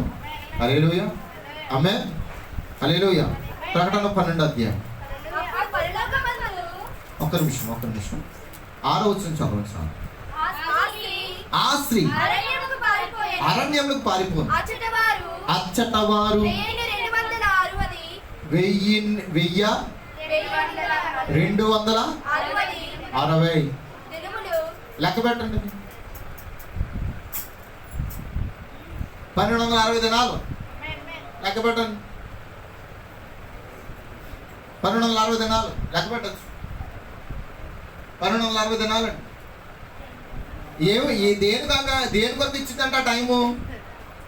ఆమెను పోషించవలని దేవుడు ఆమెకు ఒక స్థలం సిద్ధపరిచి ఉండెను. హల్లెలూయా. ఎంతమంది తెలుసు ఆ స్థలం? మధ్యాకాశం అని. ఆమె మధ్యాకాశంలో మనం ఎంతకాలం ఉంటాం? 1260 దినాలు. పెళ్ళి ఇంటికి వెళ్ళాం అనుకోండి, రోజు విందేటారా? మన జీవితాంతం విందేటారా? చెప్పండి అమ్మా. అమ్మా, పెళ్ళింటికి వెళ్ళాం, ఎన్ని రోజులు ఉంటావు? వాళ్ళ ఇష్టాన్ని బట్టి ఒక 5 రోజులు ఉంటాం, 4 రోజులు ఉంటాం, అవసరమైతే 10 రోజులు ఉంటాం, నెల రోజులు ఉంటాం, కొంతమంది సంవత్సరం కూడా ఉంటారు. కానీ జీవితాంతం ఉంటారా? దానికి టైం ఉంది. అందుకే దేవుడు ఇక్కడ అన్నాడు 1260 దినాలు. ఎలా 3.5 సంవత్సరాలు అంటే? ఇప్పుడు చూడండి, మీకు అర్థమవుడో చెప్తాను. మనకి 2 క్యాలెండర్స్ ఉన్నాయి. ఇప్పుడు మనం వాడే క్యాలెండర్ ఏంటి? మనం వాడే క్యాలెండర్ యూదుల క్యాలెండర్ కాదు. ఇది గ్రీక్ క్యాలెండర్, రోమన్ క్యాలెండర్ అంటారు దీన్ని. హల్లెలూయా. దీంట్లో మొదటి నెల ఏమొస్తుంది? జనవరి వస్తుంది. మరి యూదుల క్యాలెండర్ ఒకటి ఉంది. మొదటి నెల ఏంటి? ఏప్రిల్. దాన్నే బైబిల్లో మొదటి నెల అని రాయబడింది. అబీబు నెల. ఆ నెల పేరు ఏంటండి? అబీబు. 10వ నెల పేరు టెబెత్. కొన్ని పేర్లు ఉన్నాయండి, నాకు జ్ఞాపకంలో ముఖ్యమైన పేర్లు గుర్తుపెట్టుకున్నాను. హల్లెలూయా. మొదటి నెల పేరు అబీబు. అబీబు నెల అనేది ఏప్రిల్ నెల. అది యూదులకి ప్రారంభించబడింది. మనకి తెలుగు క్యాలెండర్ ఎప్పుడు ప్రారంభించబడుతుంది? మార్చి ఏప్రిల్లో మొదలవుతుంది. అంటే చైత్ర మాసం అంటారు దాన్ని. అంతేనండి, చైత్ర మాసం. అది దాన్ని ఏమంటారంటే మనకి మ్యాక్సిమం ఏప్రిల్ నెలలోనే ప్రారంభమవుతుంది ఆ మాసం. అంటున్నారా? దాన్ని ఇంకా చెప్పాలంటే వసంత కాలం కూడా అంటారు. ఏమంటారు దాన్ని? వసంత కాలం. వీటి గురించి మాకెందుకంటే పాస్టర్ గారు బైబిల్ చెప్పిందండి, నేను చెప్పకపోతే మీరు తెలుసుకోలేరు. హల్లెలూయా. అయితే చూడండి, ఇప్పుడు యూదుల క్యాలెండర్ ప్రకారం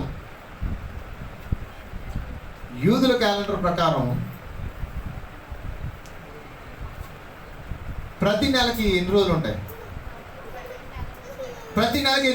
యూదుల క్యాలెండర్ ప్రకారం ప్రతి నెల 30 మీకు అది కూడా నేను వాక్యంలో చూపిస్తానండి, ఎందుకంటే అది చూపించాలి. ఒకసారి 21వ అధ్యాయం తీయండి. ప్రకటన గ్రంథం 21వ అధ్యాయం. హల్లెలూయా. చూడండి, జీవవృక్షము నెలకి 12 అన్న మాట ఉంటుంది. చూడండి, జీవవృక్షం గురించి రాయబడే మాట. అదే ఎక్కడుందమ్మా? 12, 21. ప్రకటన 21, 21వ అధ్యాయం చూస్తున్నారా?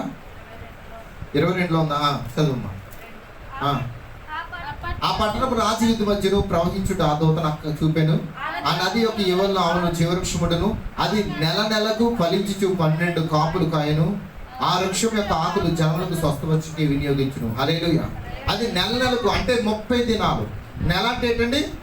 30 రోజులు. సహోదరులు ఇక్కడే చూస్తున్నారా? యూదుల క్యాలెండర్ ప్రకారం 30 రోజులు.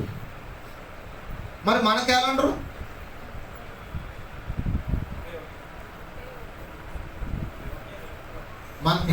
అసలు ఎలా ఉంటుందంటే తిక్కమక్క క్యాలెండర్ మనకి. ఒక నెల 30 వస్తే ఇంకొక నెల 31 వస్తుంది. ఒక నెల 28 వస్తే ఇంకోటి 31 వస్తుంది. మన అంతా తిక్కమకే, మన క్యాలెండర్ అంతా తిక్కమకే, మన ఆలోచనలన్నీ తిక్కమకే, మనుషుని ఆలోచన జ్ఞానం అంతా తిక్కమకే. హల్లెలూయా. మళ్ళీ 4 సంవత్సరాలకు ఒకసారి ఏమవుతుంది? లీపు సంవత్సరం. లీపు సంవత్సరం అంటే ఫిబ్రవరి నెల 29 రోజులు వస్తాయి. ఎలా లెక్కేసుకున్న సంవత్సరానికి 365 రోజులు వస్తాయి. 4 సంవత్సరాలకు ఒకసారి ఒక రోజు పెరుగుతుంది. ఈ పెరుగు తరుగులు మనిషి యొక్క జ్ఞానంలో ఉంటాయి, కానీ దేవుని జ్ఞానం ఎల్లప్పుడూ ఒకలాగే ఉంటుంది, ఒకలాగే పనిచేస్తుంది. అది మార్పు లేనిదే. 12 నెలలు అంటే చూడండి, సారీ, ఇక్కడ నెలకు 30 రోజులు వేసుకున్నాం కదండి. ఇప్పుడు 12 ఎంత? సంవత్సరానికి ఎంత? 360. ఆమేన్. నిజమేనండి? అందరు ఇక్కడ ఉన్నారా? 360 రోజులు. ఇప్పుడు ఇక్కడ 1260 రావాలంటే ఇప్పుడు దాన్ని ఏం చేయాలి? 360 ఇంటూ 3.5 3.5 సంవత్సరాలు అంటే అంతే, అదే కదండి. ఆమేన్. ఇప్పుడు ఎంత వస్తుందో లెక్కేసుకోండి. లెక్కేయండి అమ్మా, లెక్కేయండి అమ్మా. 3.5 సంవత్సరాలు మీరు ఎలా లెక్కేసుకున్నా 1260 దినాలు ఇందులోకి వస్తాయి. హల్లెలూయా. కానీ రోమన్ క్యాలెండర్ ప్రకారం లెక్కేస్తాం అనుకోండి, ఈ రోజులు రావు. ఉంటున్నారా? కాబట్టి మనం వాక్యం చెప్తుంది ఏంటంట, 3.5 సంవత్సరాలు మధ్యాకాశంలో పిండ్లింది. మరి 7 సంవత్సరాలు ఎక్కడ ఉంది? మనుషుని యొక్క ఆలోచన. ఆమె మరి 3.5 సంవత్సరం మనం అక్కడ పోషించబడతాం. నిజమేనండి? మనకు ఒక స్థలం సిద్ధపరిచాడు దేవుడు. పెండ్లి విందుకి మనం ఏం చేస్తామండి? పెళ్లి చేసాం, విందు ఎట్టాలి, ఏం చేస్తాం? ఇరుకు సందుల్లో ఎడతామా? పెద్ద గ్రౌండ్ తీసుకుంటాం, ప్లేస్ పెట్టుకుంటాం, టెంట్లు వేస్తాం, చైర్స్ వేస్తాం, అన్నీ వేస్తాం, మొత్తం అంతా నీట్గా కట్టాలనుకుని ప్లాన్ చేస్తాం. నిజమేనా?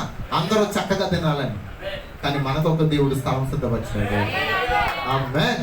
ఆ మధ్యాకాశంలో 3.5 సంవత్సరాలు మనం పెండ్లి విందులో ఉంటాం, అక్కడ వాక్యాన్ని పూజిస్తాం. ఆమేన్. ఎంతమందికి అర్థమవుతుంది? అందరికి అర్థమవుతుందా? అర్థమైందండి? ఇప్పుడు 3.5 సంవత్సరాల భూమి మీద ఏంటి? మోషే ఏరియాలు యూదులకు సువార్త ప్రకటిస్తారు. అది శ్రమల కాలం, అది శ్రమల కాలం అని ఎంతమంది నమ్ముతున్నారు? దేవుడు మళ్ళీ దీవించిన గాక. హల్లెలూయా. ఇక్కడ వరకు అర్థమైందండి? అమ్మ అర్థమైందా?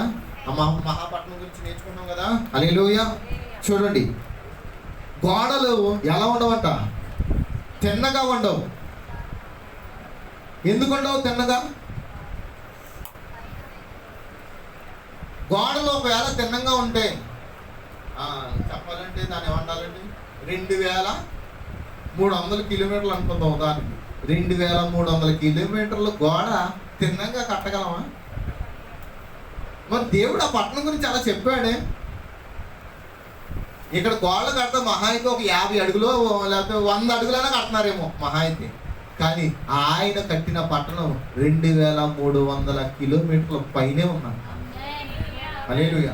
అంటే బహుశా ఆ పట్టణం ఈ కాలంలో చెప్తాడు అమెరికాలో సగం అంట. నేను అనుకున్నాను మన ఇండియాలో బొంబాయి నుంచి ఢిల్లీ నుంచి మనకి 2000 కిలోమీటర్లు, ఇంకా దూరమే. అమ్మా వింటున్నారా?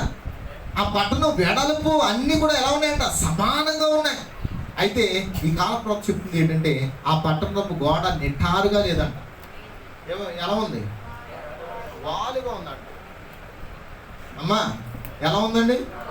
వాలు అంటే 60 degrees పెట్టి కట్టాడంట. ప్రవక్త చెప్తున్న కోడ్ 60 degrees అంటే మ్యాక్సిమం అది ఎలా ఉండొచ్చు? బల్ల పరుపులాగా ఉండొచ్చు. అంటే సెంటర్ పాయింట్లో ఇక్కడ ఆయన సింహాసనం ఉంటుంది, గొర్రె పిల్లే అక్కడ ప్రకాశిస్తూ ఉంటాడు. ఆ యొక్క తేజస్సు ఈ చివరున్న ప్రజలకు, ఈ చివరున్న ప్రజలకు, మొత్తం 4 వైపులు ఉన్న ప్రజలకి సమానంగా కనబడుతున్నారు. హల్లెలూయా. ఎందుకంటే ఆ పట్టణంకు దీపం ఎవరు? చెప్పాలంటే అందుకే ఆయన కోటి సూర్యుల కాంతి కంటే ఎక్కువ అని పాడుతుంటాం. హల్లెలూయా. నిజమేనా? ఆయన ఆ పట్టణానికి దీపంగా ఉన్నాడు. మరి ఈ పట్టణానికి దీపం ఎవరు? ఎలుగుదోత కాదు. ఎలుగుదోత వేసుకుని వస్తారు కొంతమంది, కానీ ఈ పట్టణానికి దీపం ఆయనని చెప్పండి. వెలుగుతో చెప్పండి, ఈ పట్టణానికి దీపం ఆయనే. హల్లెలూయా. ఇప్పుడు ఆ పిరమిడ్ యొక్క పట్టణం మీద ఆయనే ప్రకాశిస్తాడు. తర్వాత మాట చదువుతామండి. 21వ అధ్యాయము 11. దాని యందు వెలుగు దగదగ మెరియు సూర్యకాంతము వంటి అమూల్యము రత్నమును పోలి ఉన్నది. ఆ పట్టణమునకు ఎత్తైన గొప్ప ప్రాకారమును 12 గుమ్మములు ఉండెను. ఆ గుమ్మముల యొక్క 12 దేవదూతలు ఉండేవి. ఇశ్రాయేలు 12 గోత్రముల నామములు ఆ గుమ్మల మీద రాయబడి ఉన్నాయి. హల్లెలూయా. వింటున్నారా? ఈ పట్టణానికి ఎన్ని ఉన్నాయంటే గుమ్మాలు చెప్పాలి.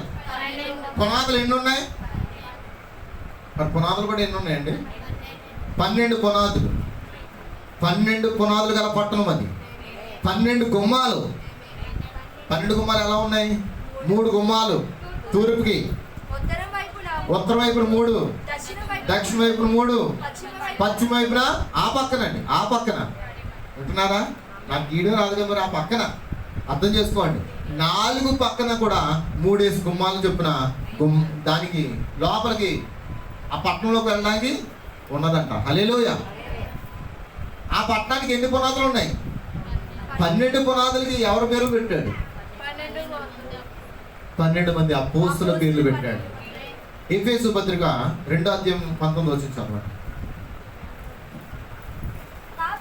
కాబట్టి మీరిక మీదట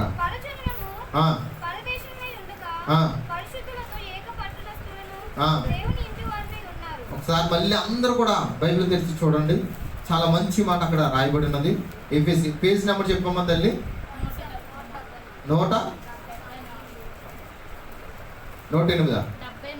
174 అంటారు. ప్రతి ఒక్కరు కూడా బైబిల్ తెరిచి చూడండి. హల్లెలూయా. తీసారండి? చదువమ్మా. కాబట్టి మీరిక మీదట పరజనులు పరదేశులై ఉండక పరిశుద్ధులతో ఏక పట్టణస్థులను దేవుని ఇంటి వారై ఉన్నారు. మనం అందరం ఎలా ఉంటాం? పరిశుద్ధులను ఏక పట్టణస్థులుగా ఉంటూ దేవుని ఇంటి వారిగా ఉంటామంట. హల్లెలూయా. దేవుని ఇల్లు కనబడుతుందా? అమ్మ వింటున్నారా? ఆ దేవుని ఇంట్లోకి ఎంతమంది వెళ్ళాలనుకుంటున్నారు? మరి ఆ దేవుని ఇంటికి చదవమ్మా. తర్వాత క్రీస్తు యేసే ముఖ్యమైన మూలరాయి ఉండగా అపోస్తులను చెప్పాలందరూ కూడా అక్కడ ఏమి రాయబడింది? అపోస్తులను ప్రవక్తలను వేసిన పునాది మీద మీరు, అంటే పునాది ఎవరు వేయాలంట? అపోస్తులు వేయాలి. మరి ఈ పునాది ఎవరి మీద కట్టాం? అపోస్తులు వేశారు, ప్రవక్తలు వేశారు. మరి ఈ రోజున చాలా సంఘాల పరిస్థితులు ఎలా ఉన్నాయి? కొంతమంది అపోస్తుల పేర్లే తీసుకుంటున్నారు, ప్రవక్తల పేర్లు తీసుకోవట్లేదు. నిజమేనా? కొన్ని పునాదులు ఎలా ఉన్నాయి? వాళ్ళ అపోస్తులు కూడా తోసేస్తారు. నిజమేనా? వాళ్ళ అపోస్తులు కూడా మాకు వద్దు, అపోస్తులు అబద్ధికులు అని చెప్పి బోధించే వాళ్ళు కూడా ఉన్నారు ఈ రోజున పాస్టర్స్. అపోస్తులు అబద్ధికులు. యేసుక్రీస్తు అంటే పిచ్చాలికి, అందుకే యేసుక్రీస్తు నామంలో బాప్తిస్మం అని చెప్పారు. అది అమ్మా సోదరులు వింటున్నారా? అపోస్తులు అంటే తోకలంట, తోకలు కట్టుకుని ఏలాడుతున్నారని చెప్తున్నారు. నిజమేనా? తోక ఉండాలంటే తల కూడా ఉండాలి కదండి. అమ్మ వింటున్నారా? ఈ తల లేకుండా తోకలు ఎలా వస్తాయండి? నిజమేనా? మనకి తల కావాలి, తోక కావాలి. అందుకే ఈ రోజున చాలా మంది ఏమంటారు? వీడు తలా తోక లేనోడురా అని అంటారా? వీడు తోక లేనోడురా అంటారా, తల లేనోడు అంటారా? అమ్మా ఈ రోజు 2 కలిగి ఉన్నాం మనం. ఆ తల కలిగి ఉన్నాం, తోక కలిగి ఉన్నాం, అపోస్తులు కలిగి ఉన్నాం, ప్రవక్తలు కలిగి ఉన్నాం, ఆ దేవాదేవుడు సృష్టికర్తలు కలిగి ఉన్నాం. హల్లెలూయా. అలా కలిగి ఉన్నాం కనుక ఆ పట్టణానికి మనం వారసులై ఉన్నాం. ఆ పట్టణము దేవుని ఇంటి వారమై ఉన్నాం. హల్లెలూయా. ఆ పట్టణానికి క్రీస్తు యేసే ముఖ్యమైన మూలరాయి. ఆయనే తలరాయి. మూలరాయి ఆయనే, తలరాయి కూడా ఆయనే. నిషేధించబడిన రాయి, తలకు మూలకది తలరాయి అయ్యింది. ఆమె మన తలరాయి ఎవరు? ఇప్పుడు చెప్పండి అమ్మా గట్టిగా. నీ తలరాయి ఎవరు? ఆమె ఇప్పుడు ఈ పట్టణానికి తలరాయి ఎవరు? ఈ పట్టణానికి తలరాయి ఎవరు? ఇప్పుడు ఈ పట్టణానికి పునాదులు ఎవరు?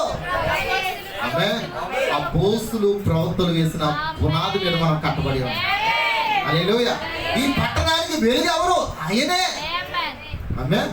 మన జీవితంలో వెలుగు ఎవరు? ఆయనే. ఆయన ఈ లోకంలోకి వచ్చినప్పుడు ఏమన్నాడు? నేను వెలుగు ఉన్నాను కనుక దట్ బి లైట్, వెలుగు కలుగును కాకాని పలికాడు. ఆమేన్ ఆమేన్ హల్లెలూయా అని పలికిన మాట గుర్తుందా? మరి ఈ లోకానికి వచ్చి ఆయన ఉంటాడు, నేను ఈ లోకానికి వెలుగునే ఉన్నాను, మీరును ఈ లోకానికి వెలుగే ఉండండి. ఆ గొర్రె పిల్లే ఆ పట్టణానికి వెలుగే ఉన్నాడు. హల్లెలూయా. మరి ఆ గొర్రె పిల్ల ఆ పట్టణానికి వెలుగే ఉంటే నీ పట్టణానికి వెలుగు ఎవరు చెప్పాలి ఇప్పుడు?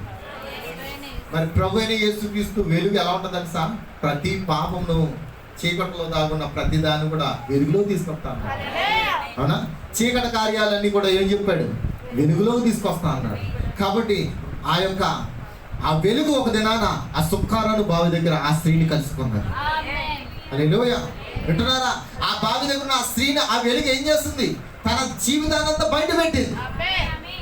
ఈరోజు వాక్యం వచ్చి మన జీవితానంతా బయట పెడతాం. ఎందుకో తెలుసా? మనం మార్పు చెందాం.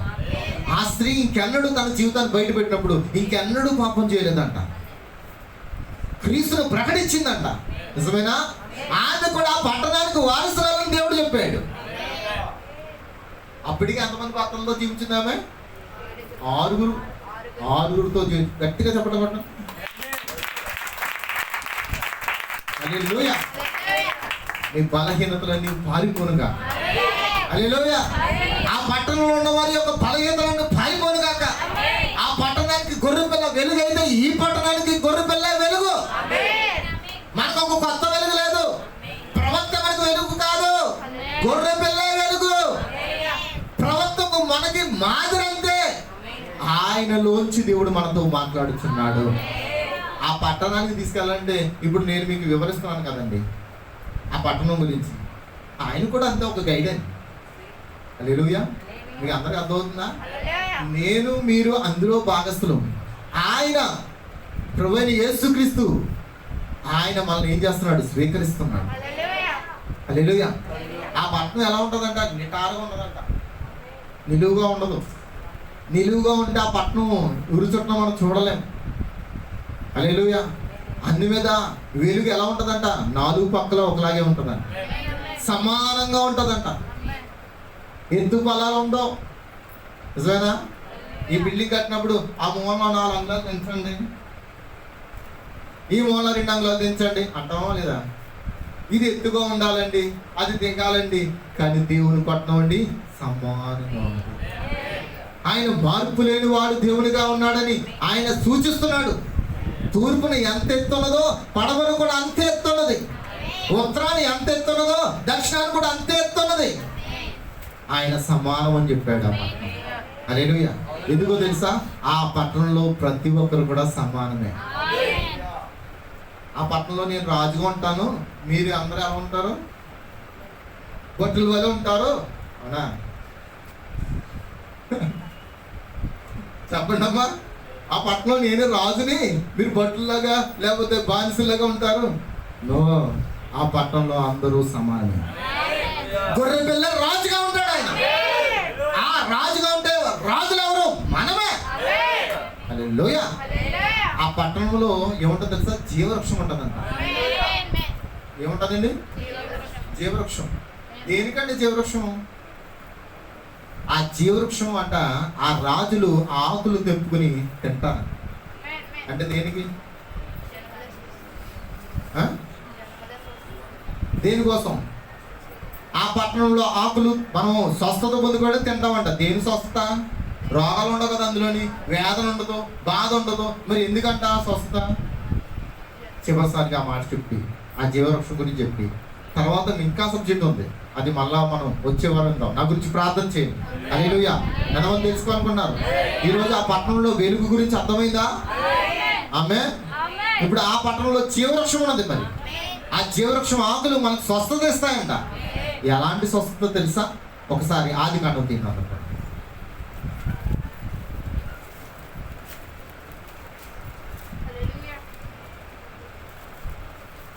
హల్లెలూయా. అక్కడ జీవవృక్షం గురించి రాయబడింది కదా, 2వ అధ్యాయం 9వ వచనం. మరియు దేవుడైన యెహోవా చూపునకు రమ్యమైనది, ఆహారముకు మంచిదైన ప్రతి వృక్షమును, ఆ తోట మధ్యను జీవవృక్షమును, మంచి చెడుల తెలివించే వృక్షమును నేల నుండి మొలిపించును. ఆమేన్. ఏమున్నదండి అక్కడ? జీవవృక్షము, మంచి చెడులు తెలివించే వృక్షం ఉన్నది. ఎక్కడ? ఏదైనా తోటలో. కానీ ఈ పిరమిడ్ పట్టణంలో ఒకటే ఒకటి ఉంది, అదే జీవవృక్షం అన్నది. హల్లెలూయా, హల్లెలూయా. మనం అది చదువుకుంటే మీరు ప్రకటన గ్రంథం 21-22 చదవాలి. ఇంకా ఏం చదవాలి? ఈరోజు ఏం చెప్పాను? యెషయా గ్రంథము 3వ అధ్యాయము, 4వ అధ్యాయము, 5వ అధ్యాయం. అమ్మ చెబుతారు. నేను పిచ్చోళ్ళ చెప్పట్లేదండి, మిమ్మల్ని చదవమని చెప్తున్నాను.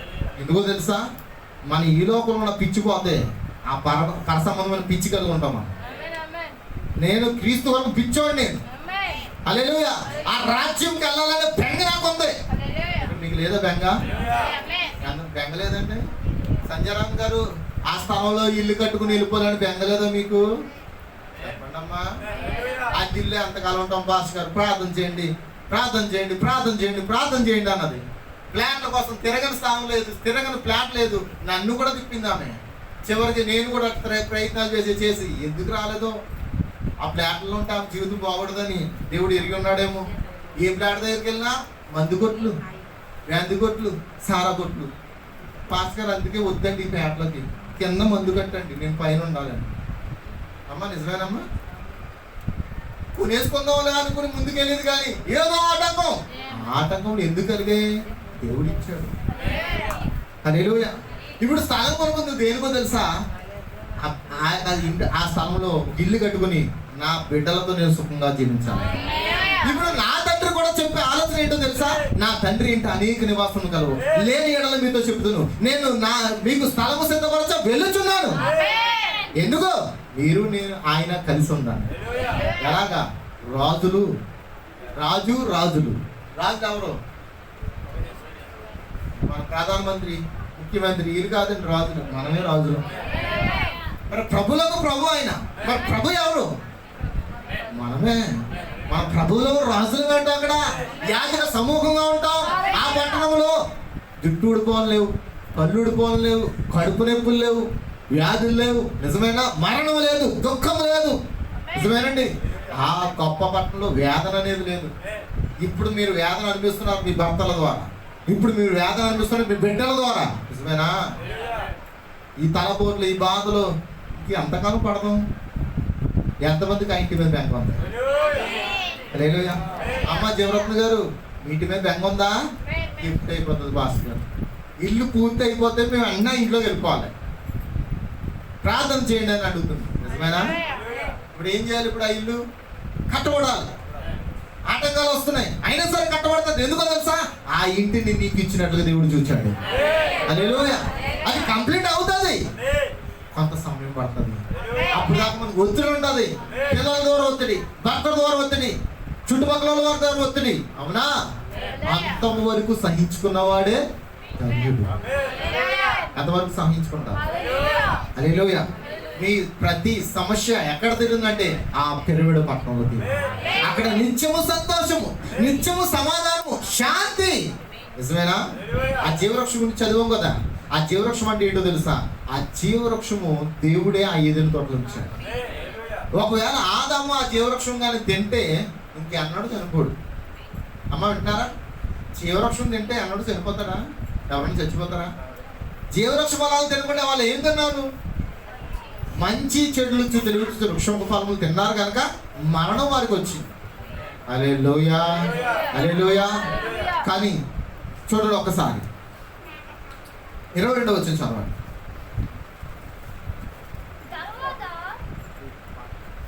చదవడం 3వ అధ్యాయం 22వ వచనం చదువుతున్నాం. అప్పుడు దేవుడైన యెహోవా ఇదిగో మంచి చెడులు ఎరుగునట్లు ఆదాము మనలో ఒకరి వంటి వాడాయను. కాబట్టి చదవండి అమ్మ, గట్టిగా చదవండి.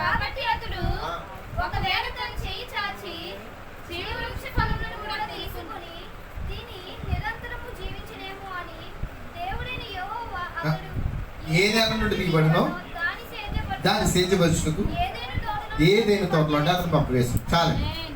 హల్లెలూయా. అప్పుడు ఆయన ఆదాము వెళ్ళగొట్టి ఏదైనా తోటకు తూర్పు దిక్కున కెరూబులను జీవవృక్షం పోవు మార్గమును కాచుటకు ఇటు అటు తిరుగుచున్న ఖడ్గజాలను నిలబెట్టును. హల్లెలూయా. ఆ రోజున జీవవృక్ష ఫలమును తినకుండా దేవుడు ఆపివేశాడు. ఒకవేళ ఆదాము మంచి చెడు తెలుగు వృక్షం ఫలం తినేశాడు కదా, ఈ తిన్న వ్యక్తి వెళ్ళి ఒకవేళ జీవవృక్ష ఫలంలో కూడా తీసుకుని తిన్నాడు అనుకోండి, అప్పుడు ఆదాము ఎలా ఉంటాడో తెలుసండి? అతడు ఒక పాప అయిపోయాడు, మరణం అతను ఆవరించింది. ఇప్పుడు ఆ జీవవృక్ష ఫలం కూడా తిన్నాడు అనుకోండి, అతడు పూర్తిగా పాపిగా ఉంటూ మరణం లేనివాడిగా ఉంటాడు. హల్లెలూయా. హల్లెలూయా. ఆ పరిశుద్ధ పట్టణంలో పాపం అనేది లేదు. మరి ఎలాగో ఏదైనా తోటలోంచి ఆ యొక్క ఆదామును బయటికి పంపివేశాడు? కారణం ఏంటో తెలుసా? ఆ పరిశుద్ధ పట్టణంలో పాపం అనేది లేదు. అందుకే ఆదాముని ఆ పట్టణంలో తీసుకెళ్లాలంటే, ఇప్పుడు పాపం చేసావు కనుక నేనే నీ కొరకు మరణిస్తానని చెప్పాడు. హల్లెలూయా. వింటున్నారా?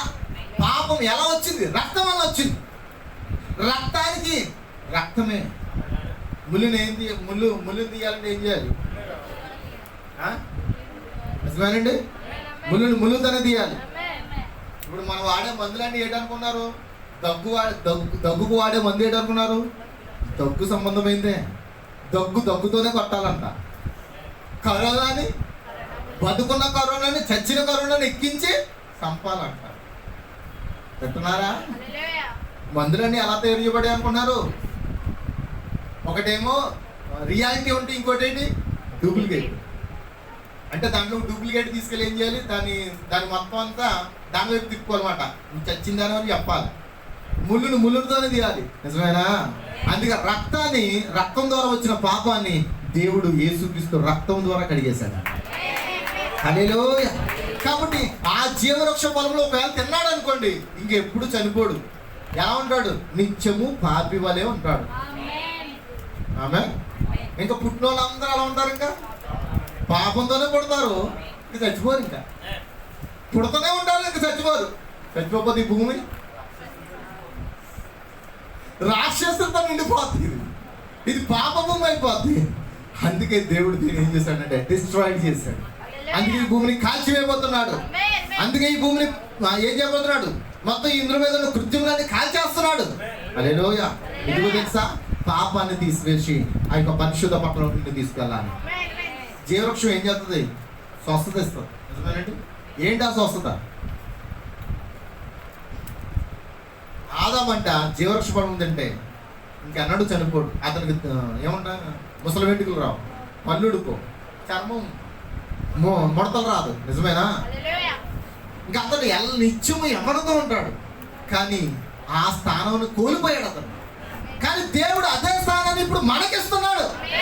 పోగొట్టుకున్న మన జుట్టు, రాలిపోతున్న మన తల, మన పళ్ళు, మన శరీరం, ఇదంతా పరిపక్వలోకి రావడానికి ఈ రోజున జీవవృక్ష ఫలాలు మనకి ఇచ్చాడు. అందుకే ఆ పట్టణంలో జీవవృక్ష ఆకులు తిన్నప్పుడంట స్వస్థత అంట. దేనికో తెలుసా? రాజ్యం మీదకి రాజులు వెళ్ళరు యుద్ధాలకి, ఎప్పుడు సమాధానం ఉంటుంది. ఇప్పుడేంటి? చైనా వాడు తప్పు చేశాడని ఇండియా వాడు వెళ్ళి ఆడి మీద పడుతున్నాడు. రష్యా వాడు తప్పు చేశాడని టర్కీ వాడు వెళ్ళి పడుతున్నాడు. నిజమేనా? ఇంకా అందరూ కొట్టుకోవడమే ఇక్కడ. కానీ ఆ మహాపట్టణంలో ఇంకా యుద్ధాలు లేవు. అందరూ సమాధానంగా ఉండను కాక, అక్కడ ఎల్లప్పుడూ శాలేం ఉండను కాక, సమాధానం ఉండను కాక. అయ్యి దేశంలో యొక్క స్వస్థత కొరకు దేవుడు ఇచ్చాడు. రోగం లేదు కానీ స్వస్థత ఉంది అక్కడ.